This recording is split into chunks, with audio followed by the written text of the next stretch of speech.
is all learning Akhila Miss ആണ്. So നമ്മുടെ EVSന്റെ exam ഒക്കെയാണ്. അടിപൊളിയായിട്ട് കുറേ ക്വസ്റ്റ്യൻസ് നമുക്ക് പഠിച്ചെടുക്കേണ്ടതുണ്ട്. അപ്പോൾ ദാ ഈ ഒരു കുഞ്ഞു വീഡിയോയിൽ നമുക്കൊരു കുഞ്ഞു ക്വസ്റ്റ്യൻ പഠിക്കാം. ഇമ്പോർട്ടന്റ് ആണ്, മക്കൾ ശ്രദ്ധിച്ചിരിക്കുക. നമുക്ക് സ്റ്റേറ്റ്മെന്റ് ടൈപ്പ് ചോദ്യങ്ങളൊക്കെ ഇതാ ഇപ്പൊ പരീക്ഷയിൽ ആവർത്തിച്ചു വരുന്നുണ്ട്. അപ്പോൾ ചോദ്യം ഇതാണ്, which of the following statement is not related to Kerala state, അല്ലെ കേരള സംസ്ഥാനവുമായിട്ട് യോജിക്കാത്ത പ്രസ്താവന ഏതാണെന്നാണ് നമ്മളോട് ചോദിച്ചിരിക്കുന്നത്. അപ്പൊ എന്റെ മക്കൾ ശ്രദ്ധിക്കുക, അതാ നോക്കിയേ. The western boundary of Kerala is Arabian sea, കേരളത്തിന്റെ പടിഞ്ഞാറേ അതിര് അറബിക്കടലാണെന്ന് പറഞ്ഞിട്ടുണ്ട്. The district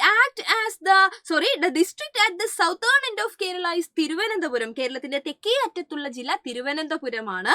the state Goa is located on the eastern border of Kerala, കേരളത്തിന്റെ കിഴക്കേ അതിർത്തിയിലാണ് ഗോവ സംസ്ഥാനം ഉള്ളത്. The district at the northern end of Kerala is Kasaragod, കേരളത്തിന്റെ വടക്കേ അറ്റത്തുള്ള ജില്ല കാസർഗോഡാണ്. അപ്പൊ നമ്മൾ ആദ്യം ശ്രദ്ധിക്കേണ്ടത് ഇതാ നമ്മുടെ ഇന്ത്യയുടെ മാപ്പിനെ പറ്റിയാണ്. അപ്പൊ നമുക്കറിയാം, മാപ്പിൽ നമ്മൾ നോക്കുന്ന സമയത്ത് നമ്മുടെ കേരളം എന്ന് പറഞ്ഞു കഴിഞ്ഞാൽ ഇതാ താഴെ ഇതേ ഇവിടെ ഇരിക്കുന്നു നമ്മുടെ കേരളം, അല്ലെ.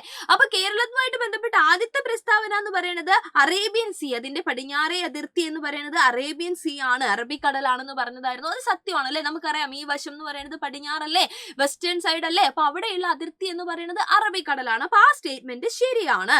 ഇനി രണ്ടാമത്, the district at the southern end of Kerala Thiruvananthapuram, അത് നമ്മൾ പഠിച്ചിട്ടുണ്ട്, അല്ലെ. ഏറ്റവും തെക്ക് ഭാഗത്തുള്ളത് തിരുവനന്തപുരമാണ്, ഏറ്റവും വടക്കുള്ളത് ഏതായിരുന്നു, കാസർഗോഡ്. അതും ഇവിടെ ഡി ആയിട്ട് കൊടുത്തിട്ടുണ്ട്. അപ്പൊ അത് രണ്ടും ശരിയാണ്. അപ്പൊ ഇടയിലുള്ള ഒരാളെ നിങ്ങൾ കണ്ടോ, സി എന്ന് പറയുന്ന ഒരു സ്റ്റേറ്റ്മെന്റ് നിങ്ങൾ ശ്രദ്ധിച്ചോ.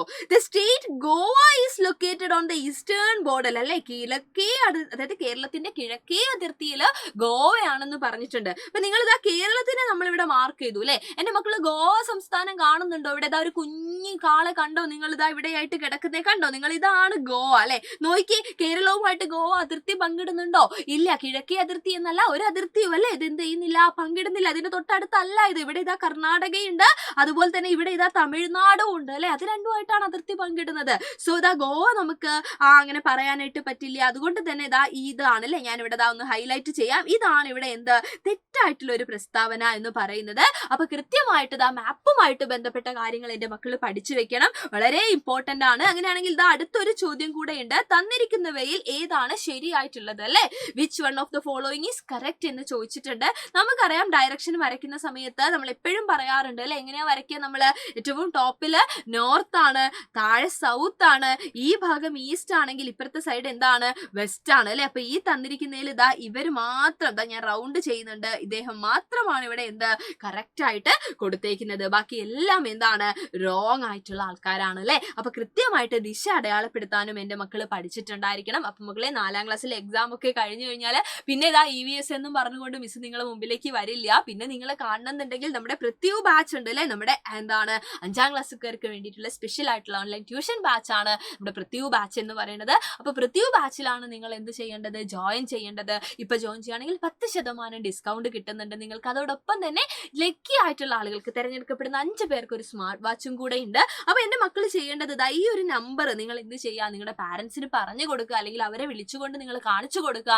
എന്നിട്ട് ഈ നമ്പറിൽ ഒന്ന് കോൺടാക്ട് ചെയ്യാൻ വേണ്ടി പറയാം. കാരണം നമുക്ക് 2 പ്ലാനുകൾ ഉണ്ട്, ബേസ് പ്ലാനും ഉണ്ട്, ഇൻഫിനിറ്റി പ്ലാനും ഉണ്ട്. ഇതിൽ ഏതാണ് മക്കൾക്ക് ഏറ്റവും സ്യൂട്ടായിട്ടെന്ന് തോന്നുന്നത്, അതിലാണ് എന്റെ മക്കൾ ജോയിൻ ചെയ്യേണ്ടത്, അല്ലെ. അപ്പൊ രണ്ടും തമ്മിൽ ചെറിയ വ്യത്യാസങ്ങളുണ്ട്. ഒന്ന് നമ്മുടെ എന്താണ് അഡ്വാൻസ്ഡ് ആയിട്ടുള്ള ബാച്ചാണ് ഇൻഫിനിറ്റി എന്ന് പറയുന്നത്. ബേസ് പ്ലാൻ എന്ന് പറഞ്ഞത് നോർമൽ നമ്മുടെ ക്ലാസ്സുകളെല്ലാം അവൈലബിൾ ആയിട്ടുള്ള ഒരു ബാച്ചാണ്. അപ്പൊ ഏതാണ് ഏറ്റവും ബെസ്റ്റ് എന്ന് തോന്നുന്നത്, അതിലേക്ക് നിങ്ങൾ അഡ്മിഷൻ എടുക്കുക. അപ്പൊ അഡ്മിഷൻ എടുക്കുന്ന ആളുകൾ എത്രയും പെട്ടെന്ന് തന്നെ എടുക്കാനായിട്ട് ശ്രമിക്കുക. കാരണം നമ്മൾ പറഞ്ഞല്ലോ, ഈ ഓഫറുകളൊക്കെ നിങ്ങൾക്ക് വേണ്ടിയിട്ടുള്ളതാണ്. അപ്പൊ നേരത്തെ കൂട്ടി തന്നെ നമ്മൾ ക്ലാസ്സുകൾ സ്റ്റാർട്ട് ചെയ്യും. നമ്മളിപ്പോൾ ഏപ്രിലിൽ തന്നെ ക്ലാസ്സുകളൊക്കെ സ്റ്റാർട്ട് ചെയ്യും. ഒരു ബേർഡനും ഇല്ലാതെ വളരെ നേരത്തെ സിലബസ് ഒക്കെ കവർ ചെയ്ത് ക്വസ്റ്റ്യൻസ് ഒക്കെ പ്രാക്ടീസ് ചെയ്തിട്ടാണ് നമ്മൾ മുന്നോട്ട് പോവുക. സോ മാക്സിമം എല്ലാവരും ജോയിൻ ചെയ്യുക. അപ്പോൾ മക്കളെ, വീഡിയോ നിങ്ങൾക്ക് യൂസ്ഫുൾ ആയിട്ടുണ്ടെങ്കിൽ നിങ്ങളുടെ ഫ്രണ്ട്സിന് എക്സാം എഴുതുന്ന എല്ലാവർക്കും ഷെയർ ചെയ്ത് കൊടുക്കുക. നമുക്ക് വീണ്ടും കണ്ടുമുട്ടാം.